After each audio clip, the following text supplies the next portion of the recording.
All right, thank you. Welcome back. This is Pave the Way podcast. My name is Toussaint. I am your host, and this is episode 3. And if you haven't subscribed yet on our YouTube channel, please go ahead and do it. And you can also leave reviews or download our audio podcast on every podcast platform. And today I have a special guest. How you doing, Mo? Hey. Thank you for having me.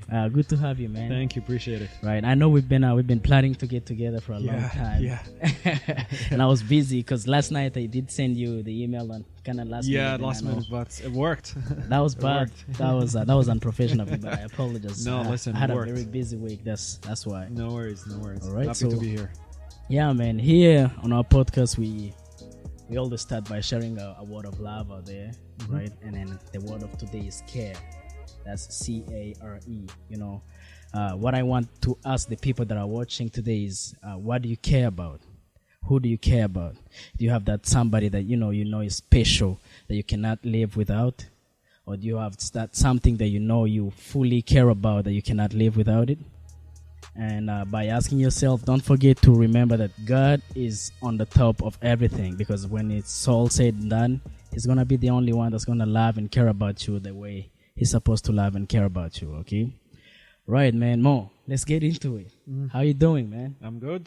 Thank you. So, yeah, my name is Mohammed. I'm originally from Syria, and I came to Canada in 2016 on a scholarship, as you mentioned. Right.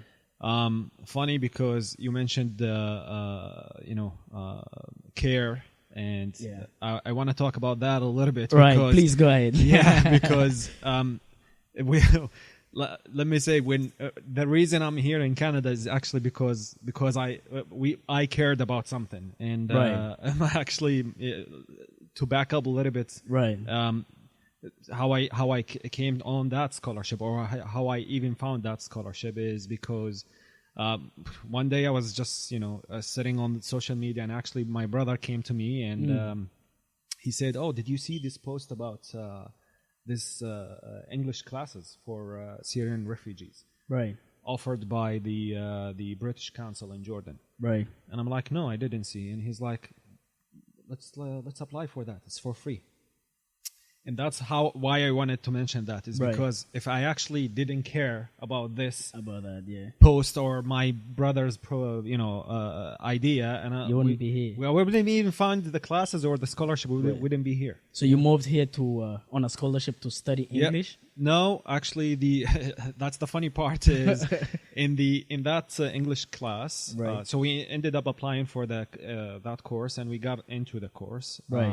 On the first day, the teacher asked us, the students in the class, to go around and ask each other one question, so you can first of all meet each other, introduce yourself to each other. So at that time, if you are a refugee in Jordan, there's one question you ask. But Jordan, you mean Israel? No, Jordan, the country, like neighboring country to Syria. Syria, okay. Yeah, so this is when we fled, from the war in Syria. Yeah. We went to Jordan. Yeah. We lived there for 3.5 years before I came to Canada. Was in a refugee camp? We stayed a little bit at the beginning, but then we had my mom's sister, my aunt. She lived in the capital, in Amman there, and we ended up leaving the camp and staying with her for a couple of weeks, until we found our own place.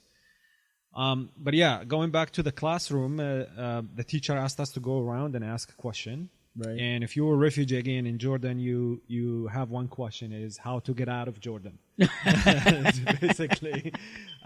So you had to do anything. Exactly. Because as a refugee in Jordan, we were not allowed to work. We were not allowed to do what any normal person how were living you surviving? In Jordan. Exactly. That's the question. Like, you're not allowed to work, but you're supposed to provide for your family, and pay rent, buy food. How is that possible? We don't know. So how were you surviving with your family? Fine. Thank God, my brother and I were smart enough to find a loophole in the system. Right. Because technically we were not allowed to work in Jordan. Right. But we found a job online in another country. So we're not working in Jordan. In Jordan, yeah. But we live in Jordan. But you're being paid. Exactly. So what bank account were you being paid on? So that's the also another problem is because we're not, as a refugee, you're not allowed to have a bank account. Right.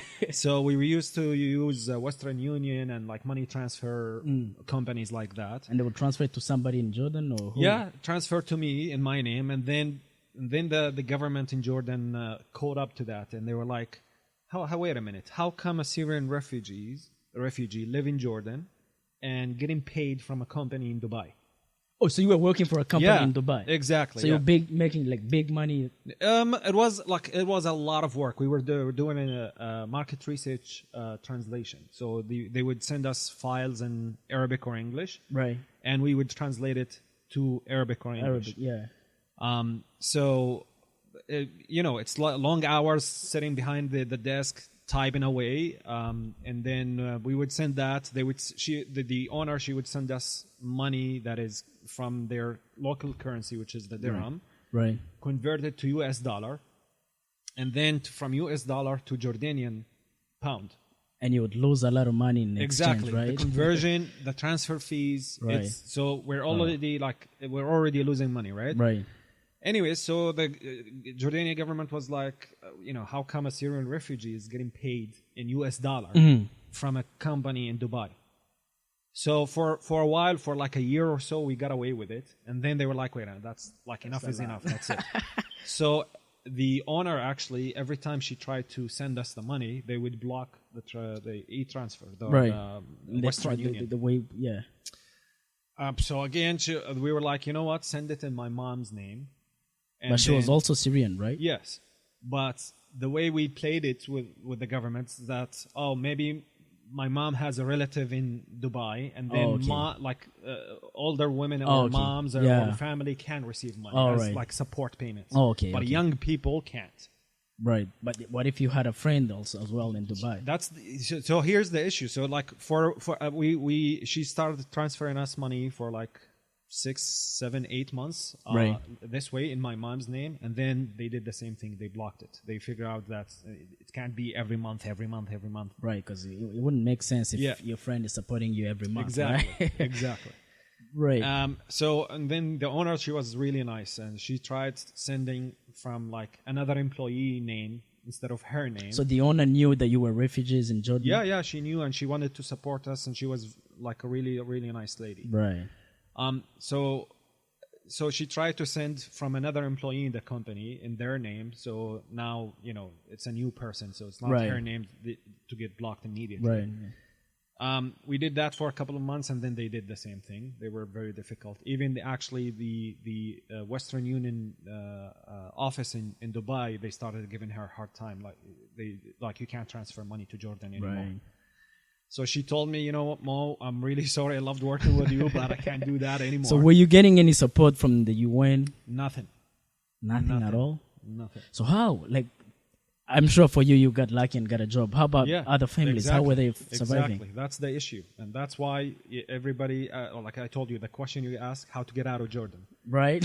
At the beginning, it was completely, you're not allowed to work at all in Jordan. And then they were like easing up those rules a little bit. So you can do, for example, plumbing, cleaning. Maybe if you have if you are a barber, maybe you can do some work under a Jordanian person who owns like a barber shop. You can work under them. Right. But and they will can't pay you have cash. your own shop. Yeah. Yeah. So they're trying to make sure that you stay down, exactly. right? Okay. Exactly. Which is really most of what camps do, right? So they will say that they are accepting refugees, and you'll think they're about to help them, but they really want to keep them down. Unfortunately not. Unfortunately not. Yeah. And like, not to say Jordan as a country is bad. It's just, I don't know, like there are so many rules that they should not be there. I met the nicest people that I've ever met in my life in Jordan. So there is the good and the bad, of course, wherever you go. But it's not always the people. Maybe the governments might be ripping people off, but like a normal citizen is, maybe they are mostly the nicest people you can meet. I told you, I met, I still in touch with people who are like really closest friends ever. Right. So let's go into photography a little bit. Yeah. And I want to relate it to your story as well, okay? because when you first started, you were just taking pictures with your phone, about the things that was going around. And I remember back in 2011, I think, 2011, where Assad was, when you were trying to, get him removed from this being the head of state. And that's when the conflict started, right? So how did you, tell yourself in the midst of these things that are going on, let me just pick up my phone and, instead of be running around trying to find a refuge, right? Yeah, because back in Syria, when the first of all, it wasn't a war. First of all, was at the beginning of it was a revolution of people. They getting tired of a tyrant controlling the government. He's not doing anything good with the country. Right. So people started revolting against the government, and it was very peaceful at the beginning. But the government was showing us when we go to the street, for example, to protest against certain, inhumane treatment, or rules, or life is very difficult and can't. Like as people, like young people like you and me, we had no option in there. What do you mean we had no people option? Like when you let's say you're done your education, you only have two options. One, go serve in the army. Two, leave the country. Why? Because if you're while you're a student, you can put off the serving in the army. Once you're done in your education, it's a mandatory thing. You have to serve in the army. So you don't need ministers and any people in other states of the government? The issue is that, first of all, you waste 2 years of your life serving in the army. And after you also served in the army? No, hell no. That's why I left Syria. I didn't want to serve I didn't want to serve a president like this, right? Because literally, I wish that the army was serving the country. Then I would be more than happy to do that. Right. But the army was literally serving the president.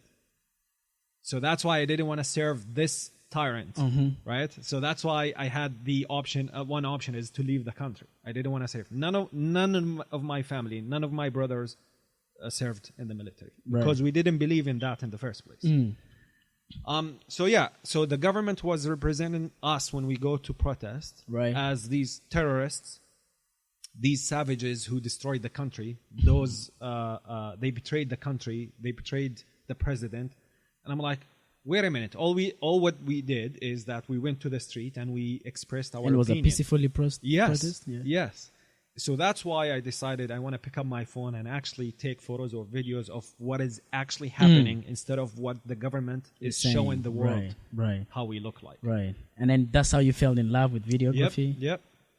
And it started, as you said, with my phone at the time. Those old phones with the really bad quality camera. and what year was that?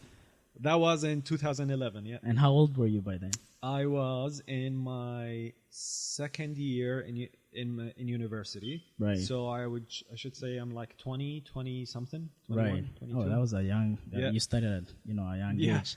But how were you feeling? Like in the midst of that. The only reason I'm asking you this is it comes back to that question that we started with earlier. The care. Yeah. How much did you care that you had to take videos in the middle of that? I cared a lot. As you said, it takes a lot of guts, and because I was putting my life in danger and my friends' life in danger. Because first of all, I'm taking photos and videos of them, and at the same time, I don't want to show their faces because the government was gonna watch the video and hunt them one by one. Yeah. So that would be bad. So you had to be careful with this, but at the same time, you want to show the masses. You want to show the people who are actually what's their message is. So I did really care a lot because I was not only talking, like I wasn't only doing it for, because I love photography or videography. Right. I was doing it because I wanted to express yourself, right? Not just myself, a whole generation and generations before me who couldn't say no to such a government. Brave thing to do, man. Yeah? Exactly. So I actually at the time, my girlfriend asked me at the time, like, why are you doing this? Right. I would ask you the same question. Yeah, because I'll tell you what I told her. I told her, history is in the making right now in Syria, and I'm not the one who's gonna sit on the sideline and watch it. I want to be part of this history making. And you did great. And I did. Right, and it turned into a civil war that went by from many years. I think more than 5 years, right? It's still going until now. Until now? Yeah, 11, 12 years. Is Assad still the head of the government? He's still in power. Yeah. He's still in power. I'm so sorry, man. Unfortunately, it started, as I said, as a civil, innocent protest. And then so many countries got involved in it. And now it's not even like the people in Syria who are fighting, they're not Syrian anymore. Russia is fighting China, fighting Iran, fighting another country, and all it's happening on the Syrian ground. What makes it worse is that the media doesn't even talk about it. But they're out here shouting about Ukraine. But they don't care about anybody else, right? No, I'm sure. Like I always say, unfortunately, the media doesn't show like 1% of the truth of what's going on in any country. I think media is a business. They are selling information. Of course. So they wanna show the views of the funder who's funding this channel or this TV channel, and they have certain beliefs and views, then they want to convey those messages. And back then it was affecting children so much. The civil war, children were being killed, children were not going to school. If it was bad back then, how is it now? You hit it right on the head, because unfortunately, I would say between the years of 2011 until 2015, there were no kids going to schools. Damn. And that's a whole generation got affected. Like a whole country. Nobody schools, no education. And these kids are now adults, and they don't know anything. No math, no history, no education, no nothing. And they're stuck in the country. Well, I tell you, they're experts in one subject. War. Exactly. What type of guns? If I hear this bullet or this bomb, I know where it came from or what kind of weapon is this, unfortunately. But that's killing generations. Yeah. And you will see this in years and years to come ahead, because they're adults now, they're still young, and those are, the future of the country. They have to be like, think about this. What if one day Assad gets removed as the head of state, and then peace comes back to the country? Who's going to serve the country? The youth. But they're not educated. Exactly. So you're going to have to, start from the bottom again. We're going to have to bring back those generations for, the adults now, bring them back to school and teach them ABC. Yeah. So let's jump a little bit to when you came to Canada, right? So did you come with the whole family, or were you by yourself? No, I came actually with my brother, who found the Facebook post. Oh, yeah. Yeah, we ended up, thank God, ended up being accepted in this scholarship. Right. And after 1 year of interviews and exams and whatever, they finally told us that you've been accepted into this scholarship. And, 1 year? It took 1 year between exams and interviews with between the embassy check, the security check, health check, doing English tests. Was it something that you were relying on, or you just, let's just do it? Honestly, at the beginning, I was like, I'm just shooting something in the dark, right? That's how it all starts, I didn't know if it's going to stick or not. So, but then once they started inviting us for interviews and questions, and I knew we're almost there when we did the interview with the Canadian embassy, and they gave us the G number, which is the file number. Right. And then I looked at my brother and I'm like, shit, it's happening. It's happening. It's serious, right? So, and he kept saying, Mo, we're gonna go to Canada. We're gonna go to Canada. And I told him, listen, don't freaking jinx it. I wouldn't believe it until I actually put my foot in Toronto airport ground, and then I believe I'm in Canada. Right, which is true, man. So now let's go back. I'm so sorry, I'm taking you back, ahead. All right? So you started videoing in 2011 and you moved to Jordan. Yeah. So did you keep that passion? Did you? No, unfortunately, as I we said before, there's no time for these things, and as you know, photography is an expensive hobby. You have to buy camera lenses and stay up to date with these things, editing software, so it's expensive. Unfortunately, I didn't have the means in Jordan to do that, so it's either I had to work hard to support my family. Right. And with my brother and I, we worked for the same company in Dubai. And I have a brother who actually, he's an engineer in Saudi. He's helping us also with the money situation in Jordan. Right. Because Here's another funny thing. I thought when I lived in Jordan, I thought Jordan it's the most expensive country in the world until I came to Canada. Canada is and expensive, found out that's how expensive it is. But the difference here, if you're working, you're fine. Yeah. You like at least you have an income. In Jordan, you're not allowed to work, and it's already expensive. It's expensive. So it's a very complicated situation. So unfortunately, to answer So for your the question, families that don't know nobody, so they're struggling there, right? yeah. There's bad. no time for photography or anything. I didn't even have a camera to do anything. I had the same phone. And So when did you pick it back up? I picked it up again when I came to Canada. I lived with a roommate of mine who was my friend, my best friend. His name is Peter. Peter had this camera. Right. He had a Canon 60D that I used to borrow from him.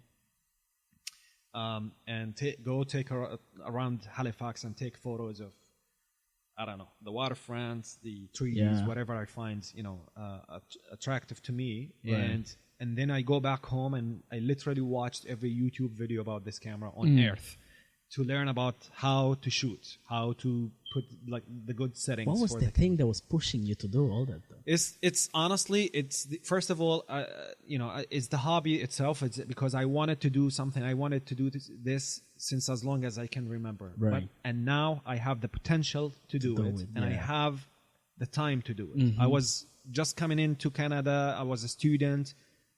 It wasn't like I wasn't very busy, so I had some time, and I'm like, you know what?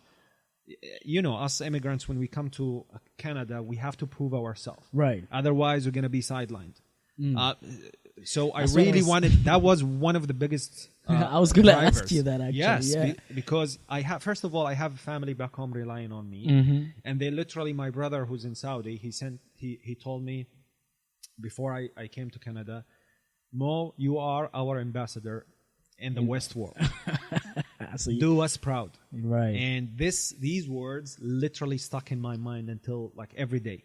In everything I do, and I'm like, I'm not only doing this for me or representing myself, I'm representing, first of all, my whole family and all immigrants. Immigrants, yeah. Because, wherever you go, immigrants, they have, or especially a refugee, we have a bad reputation. We're sitting doing nothing, sucking the government's money, right? Whatever. And most people believe that because they don't know the situation. When I lived in Jordan, I wasn't a refugee. The Jordanian people thought that the UN is literally, they give us like $1,000 every month. But they didn't? We had zero money from the UN. Zero. When we first landed in Jordan, we fled Syria. They gave us a mattress. Do you think it was and a cover, and that's it. Do you think it was because UN was not providing, or maybe the UN was giving? Nobody knows. Honestly, government? I think the UN, they had a budget to support refugees, but definitely not monthly support. At least when you first go to the refugee camp, there's like as I said, a tent, a mattress, and a cover. That's it. That's it. And I'm sure I know how corrupt the governments back and how our be. countries are. So there must be probably there's I don't know, $50 for each family. I think it's something that UN should start taking serious because they have to follow up and make sure that the money they're giving to these refugee camps is getting there. Because most of the money gets, lost somewhere that we all don't know, but it doesn't get there. Unfortunately, I worked in the non-profit organizations to help other refugees when I was in Jordan, right? And I can tell you because I looked behind the scenes and I saw how these organizations work. Yeah. There's some manipulation in there. There is they could on the budget sheet they can put, I don't know, something that let's say this drink it's $1, right? Right. They can put it for $5. Who cares? Nobody. So the UN is just going to pay $5. And they can get a quote from a random business that's, we sell it for $5. It's the they government. pocket the $4 and they actually pay the $1. Yeah. So the people that are there in Jordan, like refugees in Jordan, what are they doing there? Are they waiting to be... Honestly, most of them, first of all, they have people outside of Jordan and outside of Syria that supports them now. You already know, most of refugees, they fled to Europe, to Canada, to the US, and those they receive support from governments. And most of them, they save a little bit of money. I'm lucky that my brother and I were here. We have jobs. Are your parents still there? My brother, he's here in Halifax. The parents? my parents are still in Jordan. Yes. Oh yeah. Yeah. So I've been trying. I'm trying to sponsor them. I actually submitted my application late 2019, and you got rejected. yeah, no, we're just waiting. It's a waiting game. 3 years. 3 years, and I don't know what's happening, man. I don't know. Every time we ask, oh, it's still in process. Still in process. An IRCC recently. And you haven't seen them ever since you moved here. Sorry? You haven't seen your parents ever since you moved here. That must be it's bad. been 6-7 years now. Yeah.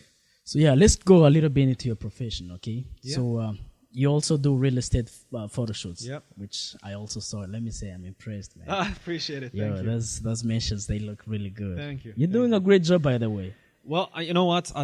As I said, I'm working hard to improve my skills. I want to be, I want to do the best I can because, first of all, Nova Scotia is small, and if you don't work 110%, you're gonna get lost. And what do you call working 110%? It's first of all, when I started my business, I literally knew nothing about managing a business, right? Or let alone starting a business. Right. I had to literally Google everything, reach to resources. One of the good things is iSense, that the organization that I work for, they have a business team, and they have people like the coordinators there. They are actually people they own their own businesses. Right. So they have the practical experience. Right. So I reached out to one of the people there, and they told me, to start a business, you have to go to Access Nova Scotia to register your business, pay these fees, whatever, and keep an eye on your taxes and your GSTs, whatever.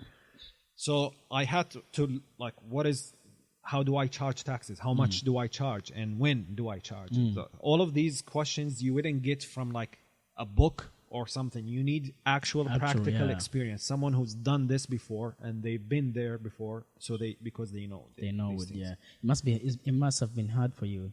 It is because again, as I said, I didn't know anything about running a business and managing a business. So there was a lot of trial and error. And learn, unfortunately, from mistakes. Luckily, so far, none of them are huge mistakes that are gonna, break me. But I had to learn from those mistakes. Right.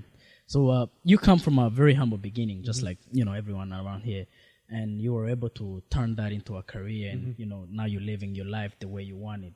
So what do you think was the key factor to where you are right now? You're gonna find me repeating myself because honestly, my drivers are my family. And to prove to myself and to everyone that immigrants are not here to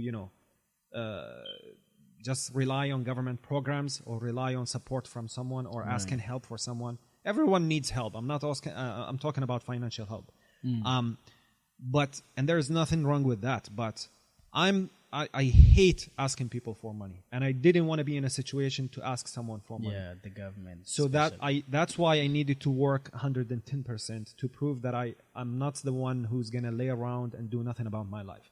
Everyone faced something difficult on their life, not just me.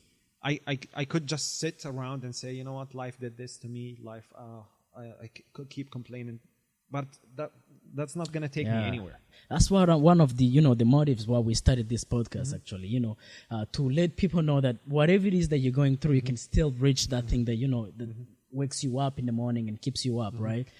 Because what we're trying to do is pave the way, like bring people like you, share their stories to open other point of view to say, regardless of what I'm going through, I can still manage to be who I want to be 10, 20 years from now. Yeah. And you know what?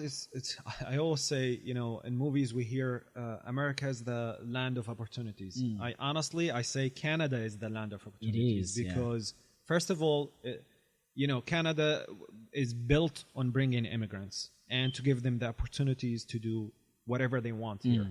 When I came here, nobody asked me, oh, where's your work permit? Oh, to start this, you need these certificates, this security permission, this government permission. None of that, none of all these obstacles are in your way. It's the only thing that is stopping you from working hard or successing in something is you. Yeah, that's true. It's you. You just have to be in the mentality that, you know what, I'm sick and tired of, managing my life this way. I don't want to be this way. I want to, as you said, I want to live my life my own way, on my own terms. My own terms, yeah. So that's one of the reasons why I learned everything. I taught myself how to build a website, how to manage a website, how to manage what emails, sending emails to clients, invoice. And you were doing all that while you were also going to school? Yep. Well, that must be a lot on your plate, bro. Yeah, you know what? I was really busy, especially in the year of 2017, 2018. I was hustling like nobody else, right? Because the good thing is that I had the opportunity, and I had, I had the platform that I was able to do these things. Why? Because the people around me, I surrounded myself with people who were actually, supporting, encouraging, and not only that, guiding you on how to do this. Right. In my program, I studied tourism management, and I always say this, sorry for the people at Nova Scotia Community College, the program itself didn't help me at all. Maybe 2 or 3 classes in my whole 2 years. Accounting 1, accounting 2, and what is it, the third one? It's called New Ventures, which is basically they gave me the idea of to start a business, because New Ventures was about how to start a business. Right. These are the only 3 classes that I benefited Anything else that you learned from tourism and hospitality? Nothing. The only thing I learned is that I don't want to work in tourism. So are you one of those people that say, yes, college doesn't really matter? It matters. And then I tell you why. The program itself, it didn't help me, but the people that I met through the program is what's literally helped me 100 times better than the program itself. Oh, okay.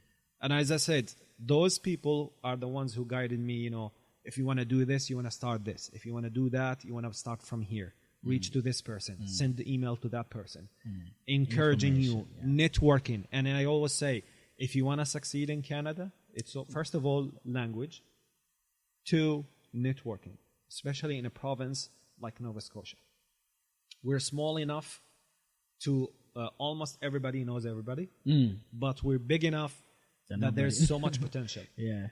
So that's why if I didn't knew that, let's say Toussaint is an owner of a podcast or something, or he is, I don't know, he owns a company and he's looking to hire social media person. Right. And another friend is looking for a job and he's great with social media. Then boom, he's literally the definition of networking. Meet person 1, meet persons 2, and and you connect. Yeah, they that's find how a job. It works. Yeah, especially here in Nova Scotia, we need people. That's for sure. Yeah.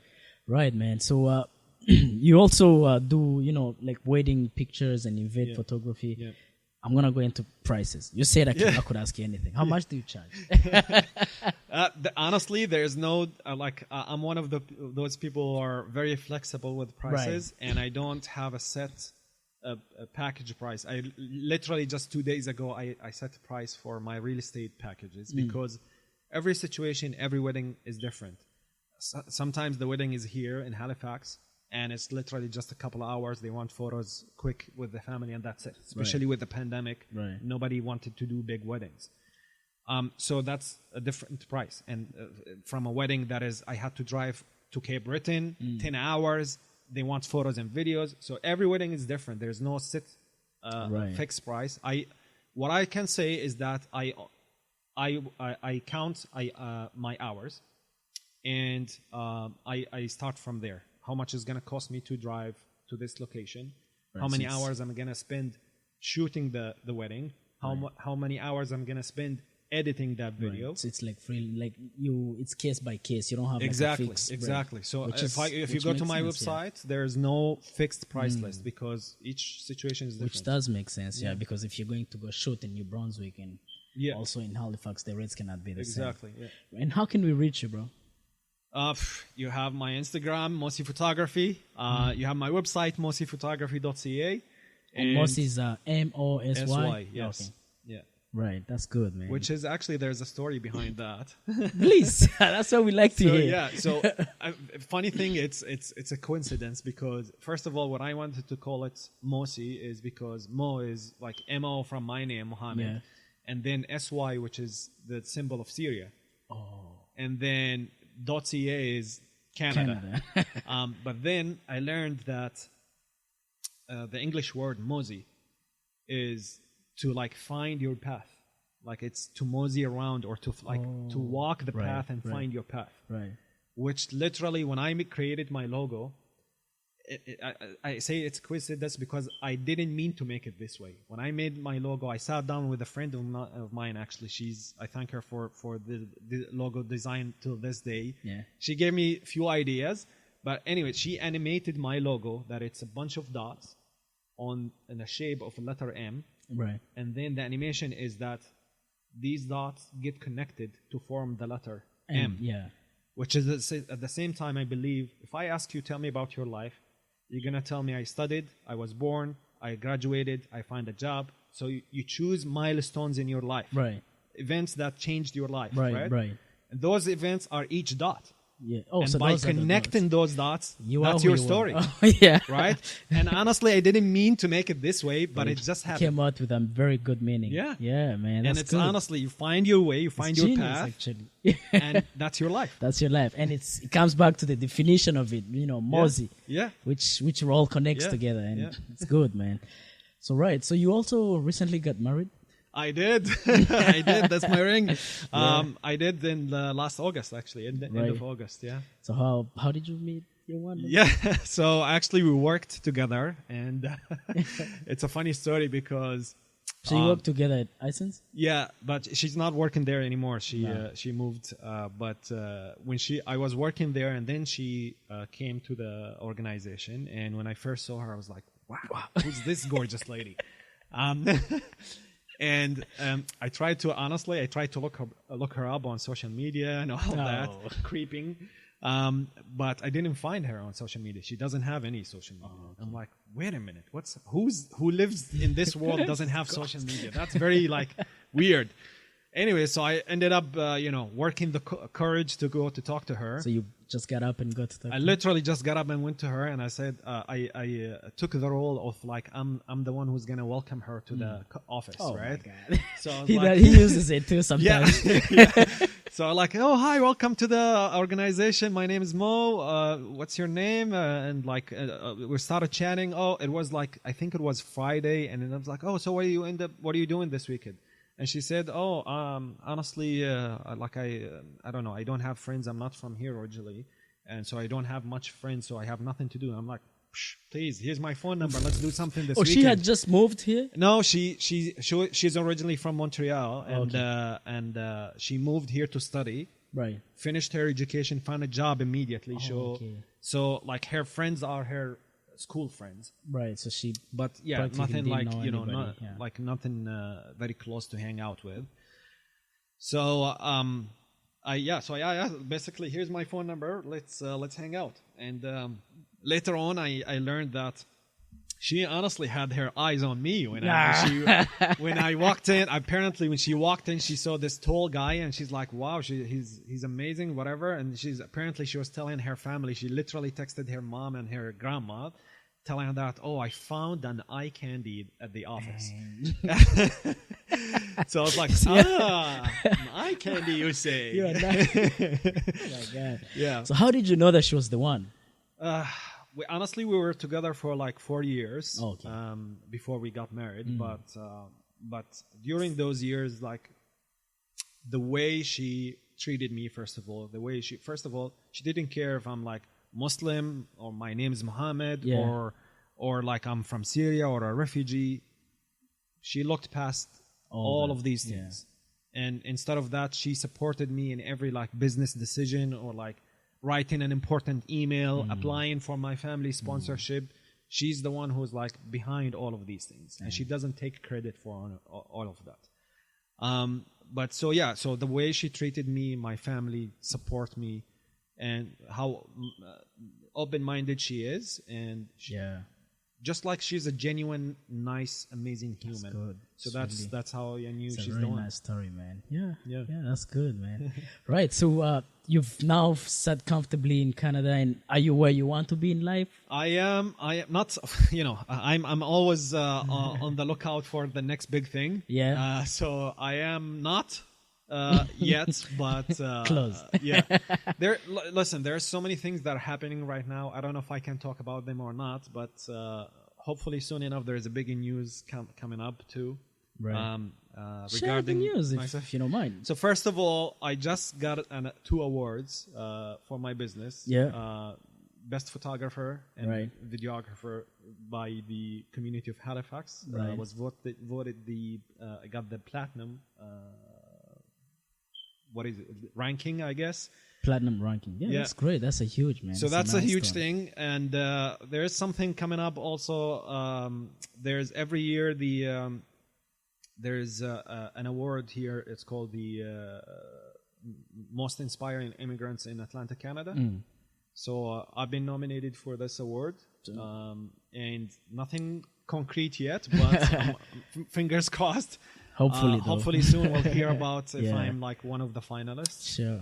So I'm waiting for that. Yeah. All right. So, man, again, it's really good to have you. It's a pleasure to have you here, man. Appreciate it, yeah. And I thank you for accepting the invitation. No, and it was appreciate a really it, good man. conversation.